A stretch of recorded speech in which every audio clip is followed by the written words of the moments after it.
穿越女抢走我身体后，心安理得地当起了将军府大小姐。然而第3天，她就被母亲关进了暗室。折磨1月后，穿越女疯疯癫癫地喊道：“你疯子！你是怎么知道我不是你女儿的？”我娘邪笑一声：“你叫我娘亲时的语气不对。”我的灵魂飘在半空中，看着母亲冷哼一声：“我女儿才不会那么甜地叫我呢。”穿越女目眦欲裂：“凭什么？就算我不是她，但我乖巧聪颖，你就算认了我又如何？我能给将军府带来无上的荣耀，谁稀罕啊？”我母亲嗤笑一声：“大家好，欢迎收看皮皮听书。”谁能想到，我只是午睡片刻，便被挤出了身体，灵魂飘在半空中，感觉轻飘飘的。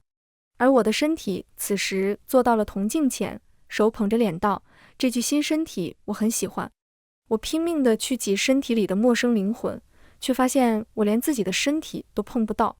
陌生的灵魂似乎能看到我，透过铜镜，他的视线精准地落在我的脸上。我从21世纪穿越而来，将用你的身体去完成一件至高无上的事情，你要感恩。说着，便不理会我，径直走了出去。而我悲哀地发现，我的灵魂甚至不能离开身体太远，只能随着身体往外飘。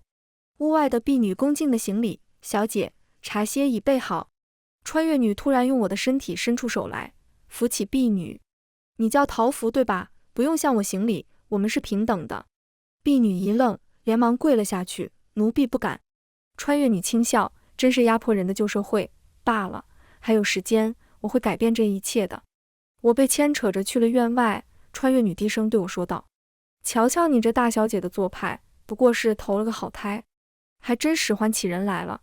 今后我便让你看看，什么叫人人平等，什么又叫团宠。”我只觉得她的话很奇怪，像是自相矛盾。既然人人平等了，又何来宠字？宠这个字，就是上位人对于下位人的施舍。等你的一切被我取代，你便会灰飞烟灭，好好珍惜你最后的时光吧。他迈着轻快的步伐走进了父亲的院子。我的父亲几枚记大人任8品编修，是个文官，在太学院修士。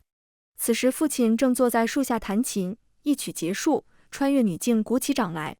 父亲皱着眉头看向他，我不禁有些幸灾乐祸。父亲最是严肃，总是用最严苛的标准要求我衣食住行。穿越女这次怕是触怒父亲了。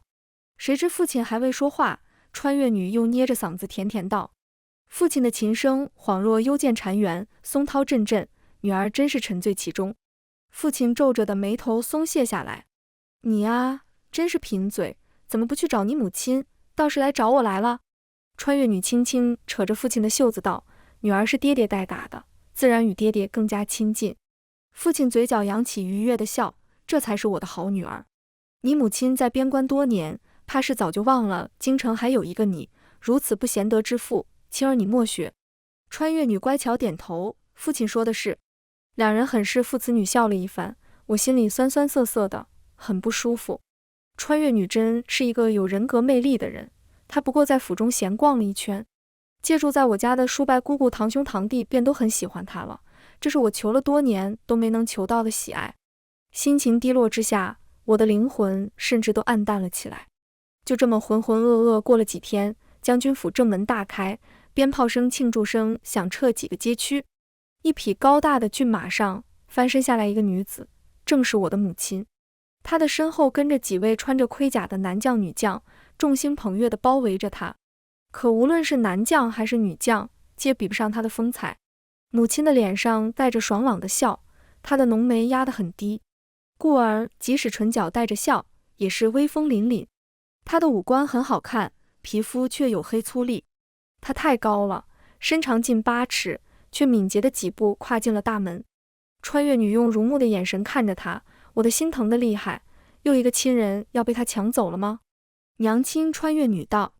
母亲没有停下步伐，只是走到穿越女的身边，揽着她的腰一把将人托举了起来：“青山，快让娘看看有没有变瘦。”穿越女一声娇呼，攀住母亲的肩膀，讨好的蹭了蹭。我心道：输了，完全输了。母亲总是抱怨我不够亲近她，现在她有了亲近她的女儿。我捂住心口，心跳声渐渐弱下去。有这么一个乖巧可人的女儿，我的家人们都会很幸福，这就够了。我不灵动，不温顺，只会死板地问安。眼泪渐渐模糊了双眼，我陷入了深度的昏睡。我是被惨叫声吵醒的。当我睁开眼睛时，眼前一片昏暗，只有桌上星点烛光照亮了此处，这儿是一个暗室，并且是折磨重刑犯人的暗室。娘亲，娘亲，你做什么啊？被绑在床上的少女惊恐道。我俯视看过去，总觉得这个角度看自己的脸有点奇怪。母亲站在床边，她穿着长服，虽然朴素，却压迫感十足。她半蹲下身体，掐住了穿越女的脸，哪来的孤魂野鬼，竟敢上我女儿的身？娘亲，你在说什么啊？我是青儿啊，是你的亲女儿，10月怀胎，血浓于水的亲女儿。母亲道。那又抓到一个破绽，我的女儿叫花青山。她向来在我面前会规矩又恭敬地自称青山，何曾自称过青儿？穿越女还想狡辩，是爹爹叫我青儿的，女儿只是习惯在爹爹面前自称青儿了。母亲一把扯过她的头发，却又似乎是想起了这是我的身体，收了力，只是摸了摸她的头发。你这个孤魂野鬼到底怎么回事？自己没爹没娘吗？怎么乱认爹娘？你不会是细作吧？母亲眯着眼睛，如鹰一般的眼神锁定穿越女，把她吓得动都不敢动。良久，暗室的门开了，外面走进来一个女人。她穿着府中嬷嬷的蓝色衣裳，贴着母亲耳边道：将军，季大人正寻小姐呢，说是要带小姐去赏花宴。母亲皱了皱眉：识老子赏花宴，赏个屁玩意儿！嬷嬷轻笑着摇摇头：将军粗糙惯了，可京中贵女自然有自己的一套交往方式。贵女们10天半月才出门一次，小姐若是拒邀，以后别的小姑娘不带她玩怎么办？母亲气哼哼道：那是很严重了。说着，她把穿越女提了起来：你按照我女儿平日里的模样演着，若让我发现你败坏我女儿的名声，或者用她的身体大行不轨之事，本将让你尝尝水滴刑的厉害。穿越女从暗室里出来，大口喘起气来。我也终于发现了规律，她弱我变强，我弱她变强。我看着母亲的身影，心中涌起磅礴的勇气。我可是天下兵马大将军，花家第6代传人花将军的女儿，我怎可认输，怎可败给这穿越女？穿越女从暗室里出去后，腿都是软的。她梳妆时，恶狠狠地对我说：你一定很得意吧？我回道：你这人真的好生不要脸，是你抢了我的身子，顶替了我的身份，被发现了，竟还嘲讽于我。哼，你也就能过嘴瘾了，放心，用不了多久，我就会完全取代你，成为皇朝最顶级的贵女，然后入宫为后，成就大业。我细细想了想，当今圣上已50高龄，太子也过了20，他说的为后是当谁的皇后？老皇帝？不可能，不可能，他再没有下线也不至于此，那就是当太子妃。可是太子以明媒正娶淮南王之女做正妃，夫妻恩爱和谐。除此以外，还有青梅竹马的表妹、户部尚书嫡女做侧妃，他要怎么挤进这段拥挤的感情？他到底怎么样才能当皇后啊？我抓心挠肝的想知道。母亲骑着高头大马，穿越女坐在软轿上，身旁坐着母亲的心腹月如姑姑，还有2个粗使丫头。下了马车后，穿越女扶着马车，手捧心口，做出一副病弱惜子的模样。娘亲，我有点晕车，难受。母亲翻身下马，不耐烦地责了一声：别装，我一眼看出来你在憋什么坏主意。穿越女儿不过是想得到娘亲的一点怜爱，娘亲您看看我呀。月如姑姑张了张嘴：小姐，小小姐是不是被误会了？您久不归家。母亲淡淡地看了月如姑姑一眼：我的女儿，我岂会不认得？只这一句话，月如姑姑就闭了嘴。她对母亲是十足的信任，从不质疑母亲说的任何话。由此可见，穿越女手段确实了得，连月如姑姑都差点被她拢了心。京城一年到头都是赏花宴，这次赏的是桃花，没什么稀奇。赏花不是重点，重点是贵妇贵女们的结交，以及适龄青年男女的相看。在我很小时，就已经有母亲定下了婚约，当时定的是幽州刺史的小儿子。为此，父亲母亲还大吵一架，最后是母亲把父亲按着揍，父亲才勉强同意这件事。父亲对我说：幽州刺史不过4品下官职，只因刺史一家是母亲旧友，母亲便将我做人情送了出去。可随着年纪大了，我越发觉得父亲说的不对，京中贵女凡事定的高门，皆是没嫁过去就开始受气，只能跟在未婚夫后收拾各种风流韵事，还要装出一副贤良淑德的样子。而我的未婚夫从未出现在我眼前碍眼过，也是从那时开始，我开始防备着父亲，任凭他说母亲坏话，我也不往心里去。母亲被主家请去了上席，临走前给了月如姑姑一个眼神，示意她把人看好了，别惹出乱子。正在这时，堂兄堂弟凑了过来，我平时与他们关系淡淡的，仅能维持点头之交，没想到穿越女却原地跳了一下，身上的披帛随风而动，虽说不合规矩，但却也灵动可爱。哥哥，小弟，这边。堂兄欣喜却又矜持地走了过来，小妹现在活泼不少。堂弟附和道，是呀，我特别喜欢现在的姐姐。穿越女温声道，以后姐姐会一直这样陪伴着你们的。堂兄道，若能如此，那便最好了。对了，小妹，你之前说会求二婶在军中也给我封个官当当的，还作数吗？穿越女点点头，那当然作数。我和哥哥可是一家人，一家人要相互扶持呀。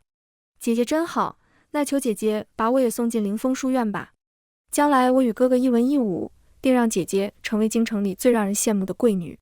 我的灵魂漂浮在空中，这是我第一次以第三视角去看待我周围的人。追名逐利的堂哥，面甜心毒的堂弟，怪不得母亲总是写信告诉我，不要相信父亲，不要相信父亲的兄弟一家。以往我不明所以，只会听母亲的，远离他们。而现如今才明白，我周围生活着的这些披着人皮的吸血虫们。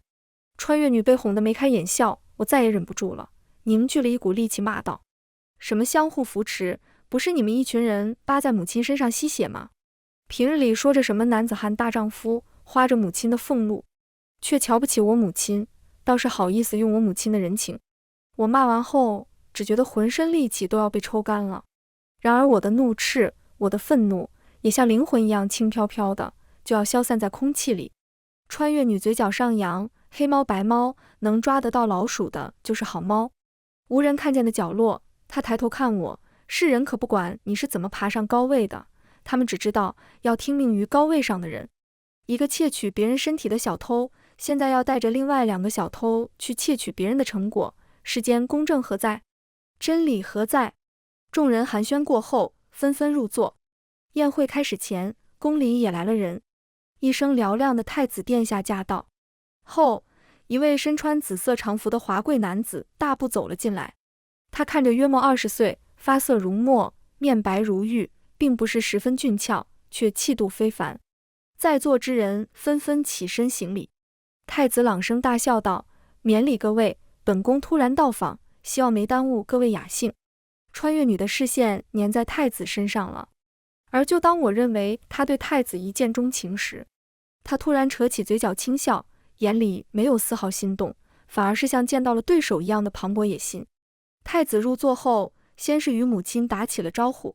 花将军才刚回京，定然不知边关将士们守护着的是何等的繁荣幸福。本宫敬你，也敬所有将士。他端起酒杯，一口闷了。母亲也不甘示弱，臣敬殿下。臣是大老粗，不会说话，就敬殿下的粮草，敬殿下的冬衣，敬殿下的信任。酒过3巡，太子指节轻敲桌面，可有哪位英才贵女愿献艺？本宫添点赏头。他拿出一块令牌，立马有内侍接过令牌，将其高高挂起。太子府令牌，可以用此令牌出入太子名下的产业，用来做娱乐赏头，真是再合适不过了。丫鬟仆从们瞬间蜂拥而至，去给各自主子报名表演。第一位贵女苏小姐上台就表演了一段拨算盘，她的算盘拨得又快又准。太子大笑道，真是难为你了，想出这么一个节目，看来苏府的小姐日后出嫁了，也定是一位执掌中窥的好手。这段话比令牌还管用，苏小姐欣喜地行了大礼。紧接着又有几位公子上台舞剑、飞花令，从文到武，应有尽有。而就在一位贵女弹奏古琴时，穿越女突然拿着一把木剑，兴冲冲就要上去。我观他架势，他是想配合琴音舞剑，却没想到他刚站起来一瞬间，月如姑姑一个白帕子舞上去，他的身体一软，栽倒在月如姑姑肩膀上就晕了过去。小姐，小姐，月如姑姑装模作样道，看来小姐是喝醉酒了。月如姑姑笑道，想来是将军难得回京，又在这种好日子里与各位小姐们交谈，太开心了，便喝多了些。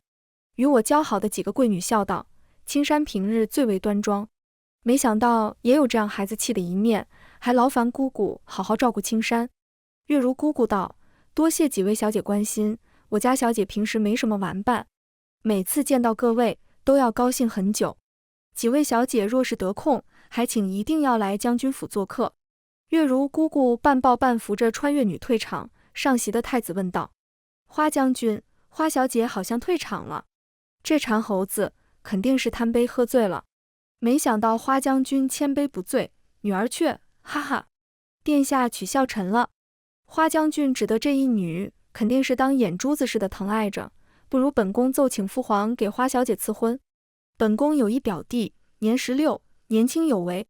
母亲打断了他，殿下，我指望青山可以自由选择他想过的人生。我女儿从小便喜欢到处跑，可微臣要去打仗，迫于无奈只能把她锁在家里，殿下不如封她的闲官当当。那封什么呢？让本宫想想，官太小的话，青山到处跑，官职护不住他；官太大了，又要承担沉重的责任。不如做个东宫先马吧，替本宫看看这大好河山。臣不胜感激。穿越女被迷昏了，此消彼长，我的灵魂却耳聪目明起来，所以我听到了母亲与太子的对话。他没有为我谋好亲事，而是为我谋了一份官职。穿越女醒来后，又是在暗室，这次她没有尖叫，只是哀哀的呻吟哭泣，娘亲，为什么又要绑我？我做错什么了？母亲拿着一把刀，刀鞘抵着穿越女的额头。她笑道，我问你，宴会时你手拿木剑，是想要去做什么？女儿只是想舞剑助兴，作为世人皆知花将军的女儿，我只是想让王公贵族看到我将军府的风采。母亲敲了她的额头，可是我的青山不会舞剑，他会刺绣，会弹琴，会画画，会拨算盘。娘亲离家许久，怎么知道女儿为了学习舞剑，为了离娘亲近一点有多拼命？穿越女眼泪掉了出来，梨花带雨的。行了，姑鬼，你不要用我女儿的身体哭。母亲说着，转头又对月如姑姑说，月如，你看着她，我去法华寺请大师前来。接下来的时间里，月如姑姑将穿越女的眼睛蒙住，又将容器底部开孔，一滴一滴的水落到了穿越女的额头上。她从一开始的哭泣到惊慌，半个时辰后已经开始低吼，像极了无助的困兽。小姐啊，小姐，你快回来吧，莫要让孤魂野鬼占了你的身子。月如姑姑碎碎念道。穿越女悲鸣道，月如，母亲不信我，你也不信我吗？从小你就是最疼爱我的，你忘了吗？你曾经趴在地上给我当马骑，有一次我落水，也是你拼了命把我拉扯出来，明明你自己都不会浮水。月如眼里有了一丝动容，但她很快就掐住自己的大腿。我不听，我不听，我不听你说话，我只听将军的。我心中觉得好笑，穿越女白费功夫，月如姑姑实诚，除了母亲的话，她谁也不听。月如的眼神越来越坚定，小姐啊，小姐，你快回来吧。您可是将军的孩子，将军的孩子应当继承将军的果敢与强大。将军可是人中豪杰，不如我给你讲讲将军的故事吧。穿越女目露绝望，我不想听。不，你想。月如姑姑仿佛母亲的狂热信徒，她絮絮叨叨个没完。将军虽然名叫花无敌，但他以前叫花敌，笛子的笛。我很小的时候就被卖进花府了，一直都是将军在保护我。你可知将军为何要叫笛？穿越女，因为夫人生将军时，老爷在产房外吹了一夜的笛子。若是旁人，可能会感动于老爷与夫人的爱情，可将军自小就不同于旁人。他问夫人，那你呢？你不是生生痛了一夜？要是让我选，我宁愿去吹一夜的笛子。随着月如姑姑的话语，我仿佛看到了她脑海当中年轻稚嫩的母亲，是那样的别具一格，又是那样的特别。月如姑姑讲到动情处，潸然落泪。年轻的母亲在经历祖父去世、尸体被一族悬挂在城墙羞辱后，想报仇雪恨，却被祖母以命相逼拦了下来。后来，我那未曾谋面的舅舅接替父职从军，不到1年也去世了。舅舅用生命换来的不过是3个月的和平。祖母强硬地给母亲定了亲，又收走了她的佩剑与盔甲。2个姨娘含泪将母亲的庶弟送上战场，一边是敲锣打鼓的下聘，另一边是勇士出征的悲切。母亲的庶弟半年后牺牲，姨娘们虽不曾怪过祖母，可祖母愧疚到当场吐血，不久便去世了。祖母去世后，母亲撕毁婚书，拿回佩刀与盔甲，登上朝堂，把新晋5状元揍了一顿。皇帝欣喜万分，授帅印，封官职，抄奸臣的家，搜刮了银子，便把母亲送上了战场。母亲比祖父还勇敢，再加上她心细如发，竟以一个不可思议的速度收回13州。几乎是一夜之间，母亲便成为全京城闺中女子的话题中心。她骑着高头大马回京时，甚至有胆子大的女子朝她扔绢花。母亲随手一接，抬眉朝着楼上的闺阁小姐看去，那小姐当场就羞得满脸通红，晕了过去。据说等她再醒来后，直接卷了东西，逃离家中经商去了。那时的母亲是何等恣意潇洒。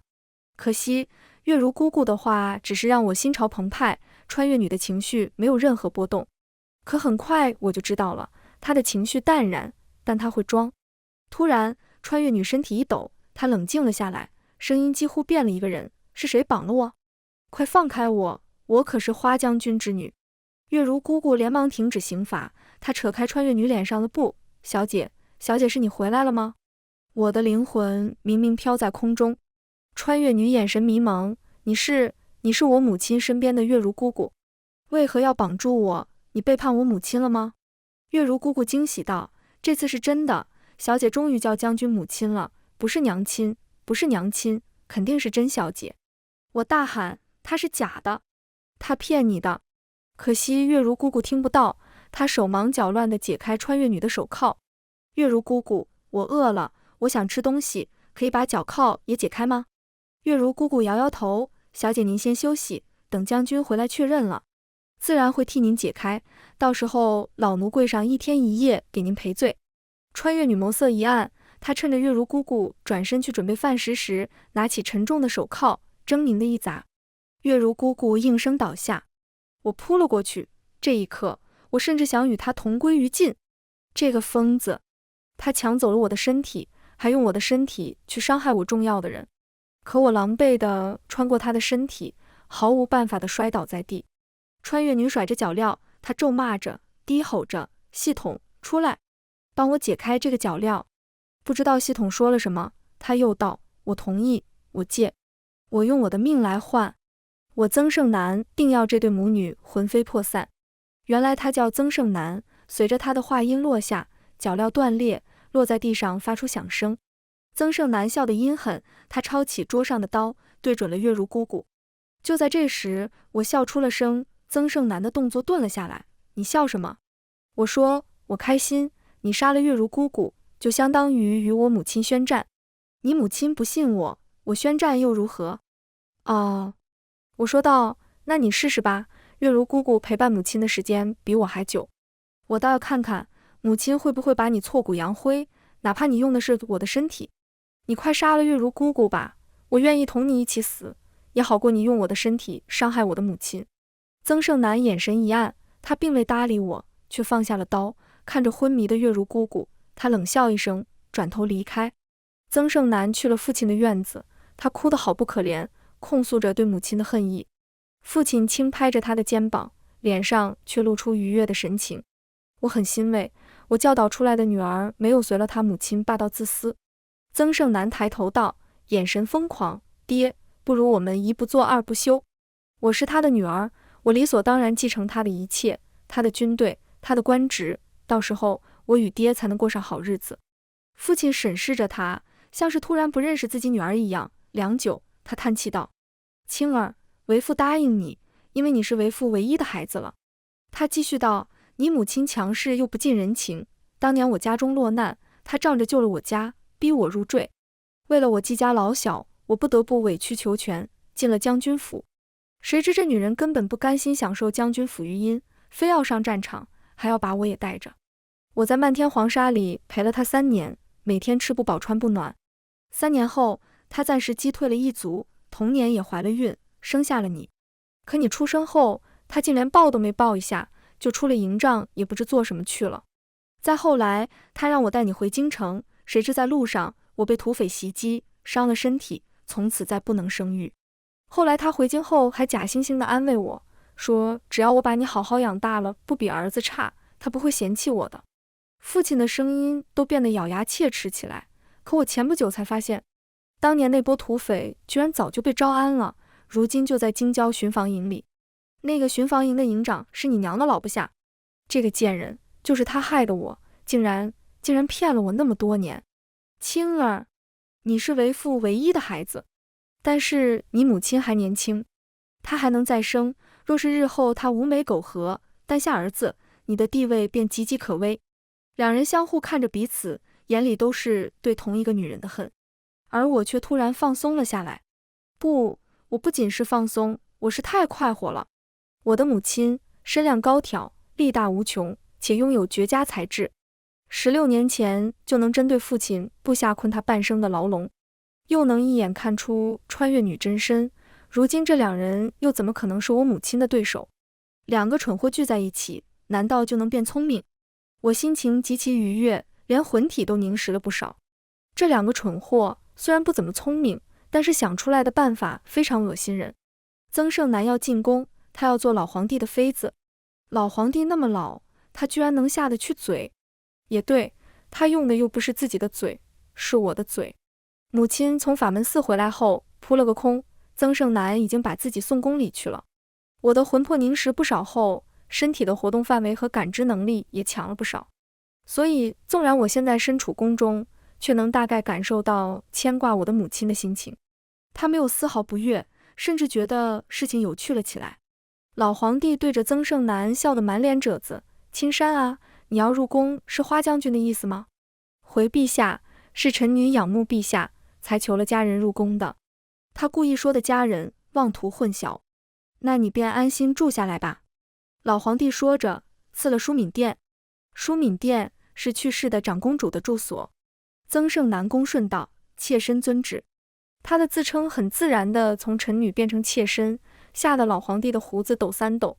曾盛南在宫中住了1晚，老皇帝把几位公主都送来陪他说话，这意思不言而喻，你当什么妃子啊，跟公主玩去吧，小贝。第2日，老皇帝召见了曾盛南，他和颜悦色道：宫中住的可还开心？时候也不早了，便让你母亲接你回家去罢，毕竟你母亲是你唯一的亲人了，你要好好孝顺她，花将军不容易啊。曾盛南错愕地抬起头，唯一的亲人？老皇帝捋捋胡子，是啊，昨个晚上花将军递了信进来，说你爹几没得知你不是他亲生孩子，已经疯了，现在闹着要去法华寺出家。我算是知道花将军的意思了，他是嫌太子给你封的官职太小了吧？哈哈哈，既然如此，朕封你做司天，受官印。一旁的内侍恭敬地呈上身份玉牌，花小姐好福气。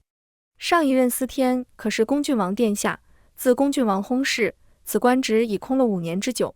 曾盛南懵了，他愣在原地，马上便有内侍提醒道：花司天，请磕头谢恩。他讷讷地照做，等回过神来，已经被移出了养心殿。他突然像疯了一样，咬咬牙：皇上，臣女要告发花将军有谋逆之心。我心一惊，他果真疯癫，竟连这种话都能说得出口。我感觉到怒气汹涌，甚至有要冲破身上禁锢的苗头。你敢胡说八道，污蔑我母亲，我撕了你的嘴！我打定主意要与他同归于尽。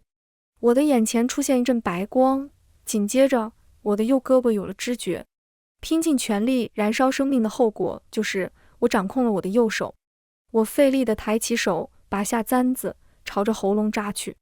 耳边的惊呼声、叫喊声变得遥远，只有风发出哀鸣，包裹住我，却又像是在赞扬我的勇气。我自小就是贵女，贵女之所以是贵女，不是养尊处优，而是为了守护应该守护的，我可以献出生命。而当簪子划破皮肤后，一片叶子弹了出来，打落了我的手。母亲大步走了过来，把瘦小的我掐了起来。青山，娘来了。紧跟其后的是法门寺的大师，他双手合十道：花将军莫慌，花小姐凭着自己的力量便可以挣脱这份束缚。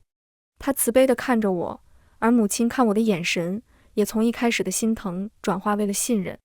这一瞬间，我好像明白了什么，而母亲也明白了些什么。她大声道：青山，娘爱你，不仅因为你我有血缘关系，不仅是因为你是娘的女儿，更是因为你是知理聪慧，懂分寸，明辨是非，心地善良。你是天底下顶好的女孩，你的勇气不来源于我，而是来源于你自己。你是一个合格的、出色的人，你可以把她赶走。从小开始，我便知道自己有一个风华绝代的母亲。她16岁时父兄战死，花服满门忠烈，而边境一族联合在一起，势必要咬下我朝一块肥肉。可上一任皇帝重文轻武，满朝大臣竟无可用之人。就在这时，我母亲披着战袍走上大殿。据史官记载，花大小姐身高8尺，宽肩窄腰，面目俊美，气势甚于男子。新皇上任时已经是40多岁了，他做了20多年的太子，父亲留给他的却只有一堆烂摊子。他非常渴望做出一番大事业，40多岁正是拼的年纪。于是他坚定地将帅印交给了母亲，而母亲当庭下跪：臣接旨。臣这一去，1为皇恩浩荡，2为边关百姓，3为花家满门忠烈报仇雪恨。待臣大仇得报，定回京交还帅印，届时请陛下恩准臣回祖籍信阳，颐养天年。这话简直说到了皇帝心坎上，又能打又有仇，还不贪恋兵权，君臣之间的信任无懈可击。就这样，母亲上了战场，一开始还会有人议论她，不过几个月后，她便用功绩赢得了众人的心。打仗是一件艰苦的事，母亲把我送回了京城。刚回京城那阵子，日子很不好过，父亲整日借酒消愁，不理会我。我身边只有2个老嬷嬷照顾我，2个老嬷嬷待我很好，可他们总是2人聊天，聊得我听不懂。没有人在意一个几岁孩子丰富的内心世界。直到6岁时，母亲短暂的回京看望我，她摸着我的头，抱着我各个府邸做客，我也结交到不少好友。快乐的时间太短暂，母亲只待了3天，又火急火燎地赶回去了。稍微长大一点后，我才知道，平时围在我身边的贵女其实不是喜欢我，是他们家里的人让他们哄着我。我或许是一个很普通很笨的孩子，我的好人缘来源于我的母亲，她是天之娇女，而我是她在发光时，因为离得近，便误以为自己也有光芒的人。我感受到了自己的眼泪从眼眶落下。母亲，我张了张嘴。青山，你从8岁开始，每个月的初一便在城外施粥。有人说你伪善，可你却云淡风轻地说，若你能装一辈子，那便不是伪善。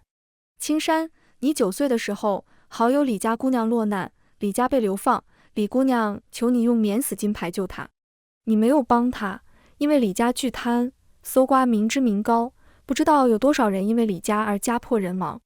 你看着李小姐哭得梨花带雨的脸，对她说：刘云，我若是帮你，我便对不起更多的人。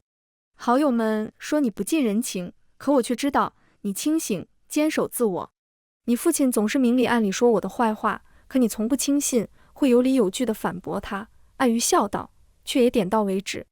菩提本无树，明镜亦非台，万事万物皆为妄念，虚幻之事亦非真实。我所处的就是真实的世界，而我就是真实的自己。管他出色还是普通，谁能定义我？谁能评判我？谁能控制我？我就是我，花青山。想及此，堵在我心口的一块大石落下，我的魂魄越来越重，直至完全掌控我的身体。就在这时，我听到一声尖叫：宿主，完了！花青山才是真正的主角。曾胜男的嚎叫声传来：你这个废物，你到底有什么用？那个尖叫声继续道：都怪花无敌，他明明是个配角，可那么耀眼，害得我都认错了。不要说这些有的没的了，快说怎么办？我不管，这是你工作的失误，不能怪到我头上，快带我脱离这个世界。滋滋，你想得美，剩下的能量只够我一个人走了，再见。两人的争论声还没结束，一道雷便劈了过来，半空中透明的影子化作实体，变成一个女人跌落在地。这女人穿着奇装异服，满脸惊恐。系统，系统，她喊道。这是曾胜男的声音，我不会听错的。他被作为妖孽扣押了起来，而与此同时，一束金色光芒笼罩了我。我周身之人也被波及，赶过来的老皇帝和太子只觉得浑身暖洋洋的。老皇帝吐出一口黑水，眼角皱纹都少了不少，而太子早年受伤的腰也挺拔了起来。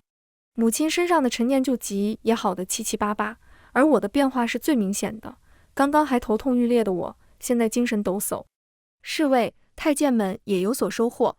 老皇帝激动的双目放光，神仙手段，神仙手段，定是朕感动了上天，上天才赐福于我大周。陛下万岁万岁万万岁！众人跪地欢呼。自那日起，老皇帝看我的眼神便慈爱了起来。如果不是顾及我是花家唯一的大小姐，他甚至想让我做公主。娘亲的旧疾被治愈后，越发神勇，不出3年就彻底平定了边关。之后，他也如约交了虎符。老皇帝觉得自己完成了千秋伟业，当场退位，云游去了。太子登基，他没想到那么顺利便当上了皇帝，本以为自己也要像老皇帝那样熬到40呢。先皇泪眼汪汪，给我花府特批了一个学院，命名为弯弓学院，招收习武之人。母亲欢欢喜喜地做院长去了。他不喜欢战争，他痛恨战争，但他喜爱习武，如此成为院长，真是再好不过了。值得一提的是，娘亲在民间声望极高，不少女子视她为崇敬之人，一时竟带动了不少女子习武。习武便可强身健体，身体好了，做事也利索了。不管是经商还是读书，一时竟兴起不少女富商和女诗人。而我游历山川，将山川诗词总结成册，形成了最初的天下图鉴。从我开始，后人又不断往书中添加内容，我也终于明白了曾胜男最后那句花青山才是主角。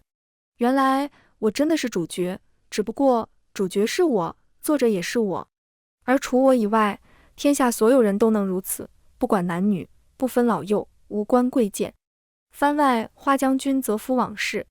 我叫花无敌，名字是自己取的。当被派出征时，几枚落难，说来他也是倒霉，千辛万苦的赴京赶考，借住在拐了18个弯的亲戚家，还没住上几天，亲戚家被抄了，他也被波及，差点下大狱。就在被抓时，他抱住了我的大腿，女英雄，救救我，我是被冤枉的。我端详着他的脸，外貌上佳，一张惊恐的脸显得楚楚可怜。最关键的是，他眼光很好，一眼看出来我是女英雄。我很受用，所以我就下了他，他也表示愿意跟着我，天涯海角也跟。你们知道对于一个女人来说，什么最受不了吗？那当然是一个容貌绝佳的男子对自己表忠心，所以我抄起他，就把他带去了边境。他猛了很久，一直猛到13关。我深情款款地拉着他的手道，我知道你心悦我，我也心悦你。不如今天咱就拜天地吧，以后你就入赘我花家，你放心，有我一口肉吃，就有你一口汤喝。年少时我问母亲的问题终于有了答案，若是女子也建功立业，那么男子为她生儿育女，操持家务也是应该的。她咬着嘴唇，你不是花府大小姐吗？你母亲的心愿不是让你嫁人吗？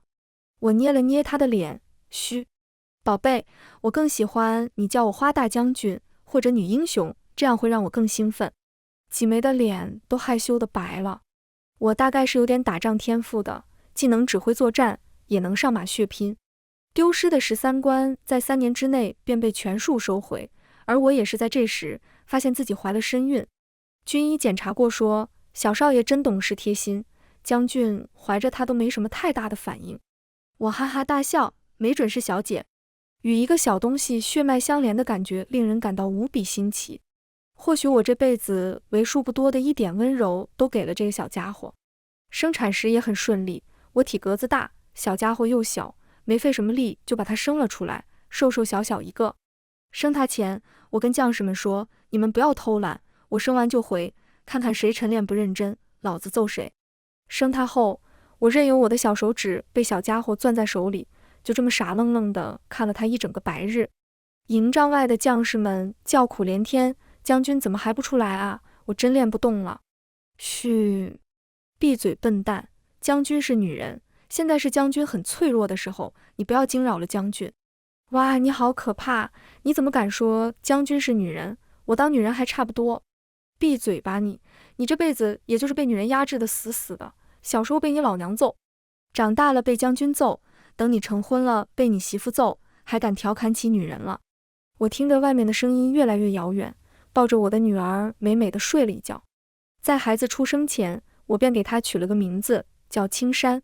月如笑着说，小姐还应该再取一个名字，万一生出来是小小姐呢？那也叫青山，巍峨青山，哪里分男女。青山从小身体不太好，军医说孩子小，受不了这边的气候，于是他3岁的时候，我让几梅带他回京城。临走前，月如担忧极了，小姐，我看季先生怕是不懂得照顾小小姐。我站在山坡上，看着马车摇摇晃晃地回去，不由得冷笑一声，他会好好待青山的。我曾短暂地心悦过几梅，不过冷静下来后，还是觉得他这个人很好懂，他的眼睛里找不到对我和青山的喜爱，只有黑漆漆的欲望。活了小半辈子，若是连这样一个男人也能爬到我头上利用我，那我真是白活了。接下来的事顺理成章，马车队回到京郊后被土匪袭击，几梅失去了生育能力，她这辈子只会有青山一个孩子了。青山身边的老嬷嬷一直在写信给我，我的青山在我看不到的地方长得很好，只不过他那爹真的是气人。青山6岁的时候，因为写字写错了，被几梅罚去跪祠堂。因事出有因，2个老嬷嬷也说不上话，便写信来告诉我。月如在旁边问道，小小姐有没有闹翻天？我记得小姐您小时候被老爷责罚时，总是上树翻墙的逃，老爷也拿您没办法。信的后半截写了，青山恭顺地跪了半夜的祠堂。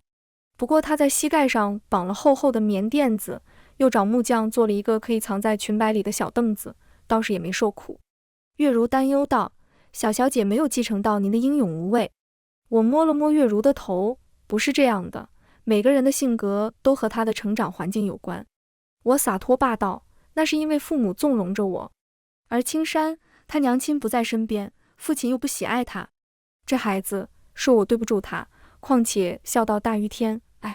10几年间，我回去过几次，青山这孩子每次都是板着小脸，恭恭敬敬的行礼。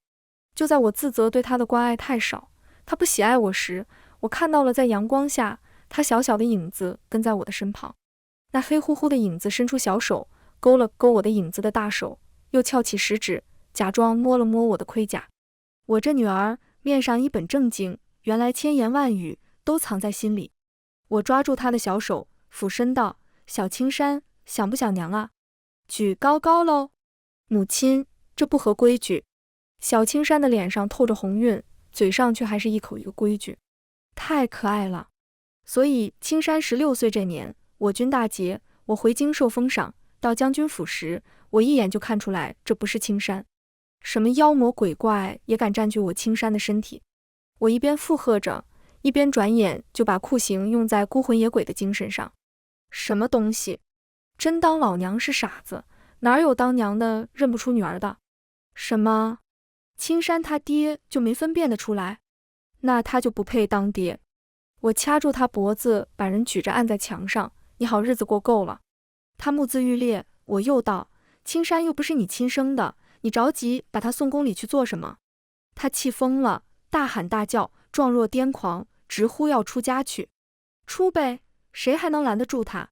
青山长大了，他也没用了。我转头就把他还有他那吸血虫的兄弟都送去了法门寺出家。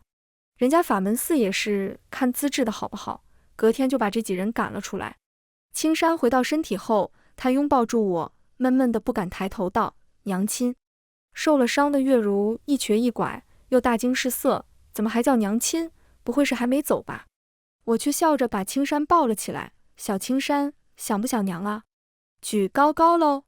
全文完，皮皮听书，感谢您的观看，每天上新精彩小说，喜欢就订阅吧。